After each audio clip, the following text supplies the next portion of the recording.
चल जबही हो गे भोरावा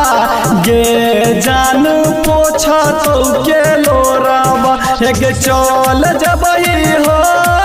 गे भोरावा गे जान पोछा तो के लोरावा गे जान पोछा तो के लोरावा जब फाटा लगतौ कोरावा गे जान पोछा तो के लोरावा गे चल जबई हो गे भोरावा गे जान पोछा तो के लोरावा गे जान पोछा तो के लोरावा डीजे अमित तिवारी पोछा तो के लोरावा गे तोरा सिवा दुनिया में है नहीं कोई गे अपना तोरा पावे खातिर हम देखानी गे सपना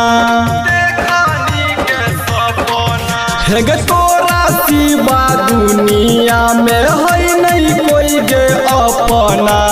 तोरा पावे खातिर हम देखानी गे सपना गे तोर दलही प्रीत के डोराबा गे जान पोछा तई के लोराबा गे चल जबही हो गे भोराबा गे जान पोछा तई के लोराबा गे जान पोछा तई के लोराबा डीजे अमित तिवारी गे चल जबही चंदन के साथ दीपक के भूला के अपने हाथे चल जइहे माहुर खिया के गे चल जइहे चंदन के साथ दीपक के भूला के अपने हाथे चल जइहे माहुर खिया के गे सजल छाही पूरा पोरे पोराबा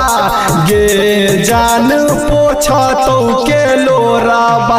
गे चल जबही हो गे भोराबा गे